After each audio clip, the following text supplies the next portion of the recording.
సంస్కృతి తెలియని సోనియా గాంధీ రాష్ట్రాన్ని ముక్కలు చేసేందుకు ప్రయత్నిస్తోందని వైఎస్ఆర్సీపీ కార్యకర్తలు మండిపడ్డారు. దీనిపై మరిన్ని వివరాలు తిరుపతి నుంచి మా ప్రతినిధి మధు అందిస్తారు.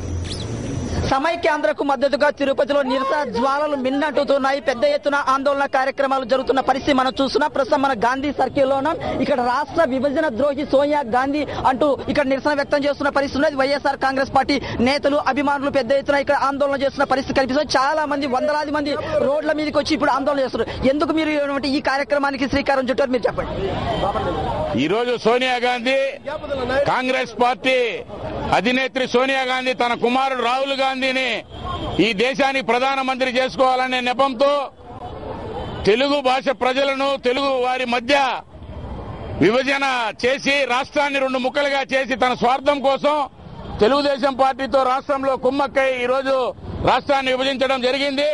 దీన్ని వైఎస్ఆర్ కాంగ్రెస్ పార్టీ సీమాంధ్రులు అందరూ ఖండిస్తా ఉన్నారు. ఆమెకి ఈ రోజు మా వైఎస్ఆర్ కాంగ్రెస్ పార్టీ కార్యకర్తలు ఈ గాంధీ బొమ్మ సర్కిల్లో ఆమెకి అంతిమ సంస్కారం సంప్రదాయబద్దంగా అంతిమ సంస్కారం చేస్తా ఉన్నాము. సీమాంధ్ర ప్రాంతానికి చెందిన రాష్ట్ర మంత్రులు, కేంద్ర మంత్రులు ప్రతి ఒక్కరూ తమ రాజీనామాలను ఆమోదింపజేసుకుని, రాజీనామాలు చేశామని డ్రామాలు ఆడడం కాదు, రాజీనామాలు ఆమోదింపజేసుకుని మీరు వచ్చి సమైక్యాంధ్ర ఉద్యమంలో స్వచ్ఛందంగా పాల్గొని సోనియా గాంధీ ఈ రాష్ట్ర విభజన నిర్ణయాన్ని వెనక్కి తీసుకునేంత వరకు పోరాడాలని చెప్పి మేము బేషరతుగా డిమాండ్ చేస్తున్నాం. మా రాష్ట్రాన్ని విడగొట్టడానికి ఆమె ఎవరు? ఇటలీని విడగొట్టుకోండి, ఇటలీని రెండు భాగాలు చేసుకోండి.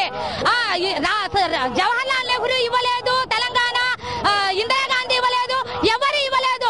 ఆమె ఏమి ఇటలీ నుంచి వచ్చిన ఆమె ఇటలీలో రెండు భాగాలు రాష్ట్రాన్ని చేసుకోమనండి. సోనియా గాంధీ తీరు పట్ల తీవ్రంగా విమర్శించారు. రాష్ట్రం అగ్నిగుండంగా మారడానికి సోనియా గాంధీ కారణమనేసి తిరుపతిలో ఆందోళనకారు ముక్త కంఠంతో చెప్తున్నారు. ఇప్పటికైనా కేంద్ర ప్రభుత్వం, కాంగ్రెస్ పార్టీ మరొక మారు ఆలోచించాల్సిన అవసరం ఉంది. లేకుంటే ఈ ఉద్యమాలను మరింత తీవ్రతరం చేస్తామని సీమాంధ్రకు సంబంధించిన సమైక్యాంధ్ర మద్దతుదారులు ముక్త కంఠంతో నిలదీస్తున్నారు. తిరుపతి నుంచి